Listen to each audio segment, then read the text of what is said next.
नमस्कार मंडळी, नेहाच्या या मराठी यूट्यूब चॅनलमध्ये तुमच्या सर्वांचं मी नेहा स्वागत करते। तर इथे आपण ना मस्तपैकी लसूणी पालक आज करणार आहोत। तर इथे मी पालकाची अर्धी गड्डी धुवून घेतलेली आहे। स्वच्छ धुवून घ्यायची आणि बारीक चिरून घ्यायची आणि भरपूर असं तेल टाकायचं मस्तपैकी कढईमध्ये। त्याच्यात जिरं, मोहरी, मेथीचे दाणे परतून घ्यायचे। सोबतच आपण हिरव्या मिरच्या आणि मस्तपैकी भरपूर ठेचलेला लसूण इथे ॲड करायचा आहे। लसूणी पालक याचंच नावातच कळतं की आपल्याला इथे भरपूर लसूण वापरायचं आहे।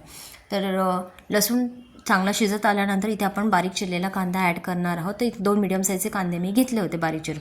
सोबतच ना थोडंसं मीठ टाकायचं जेणेकरून कांदा शिजण्यास लवकर मदत होते। त्यानंतर 1 टोमॅटो आपल्याला इथे ॲड करायचा आहे बारीक चिरलेला।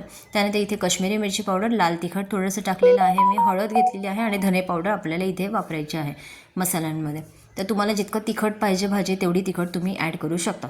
त्यानंतर 2 टेबलस्पून इथे ना बेसन आपल्याला ॲड करायचं आणि चांगलं मस्तपैकी 2 मिनटं आपल्याला बेसन भाजून घ्यायचं आपल्याला या तेलातच। आणि त्यानंतर आता आपल्याला इथे बारीक चिरलेला पालक जो होता तो आपल्याला परतून घ्यायचा आहे। इथे पाण्याचा वापर तुम्हाला जेवढी भाजीची कन्सिस्टन्सी हवी आहे, पातळ किंवा घट्ट, त्याप्रमाणे इथे तुम्ही करू शकता।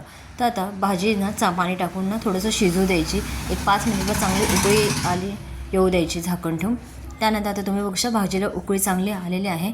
मी अजून 5 मिनिटं ना भाजी शिजू देणार आहे। सोबतच ना आता इथे आपल्याला चवीपुरतं वरनं मीठ टाकायचं आहे आणि 2 ते 3 मिनिटं भाजी चांगली शिजवून घ्यायची आहे।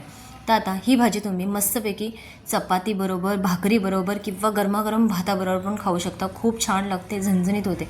ही माझी आजची साधी सोपी रेसिपी तुम्हाला कशी वाटली मला नक्की कमेंट करून सांगा आणि चॅनलला लाईक, शेअर, सबस्क्राईब करायला विसरू नका। Thank you, bye bye.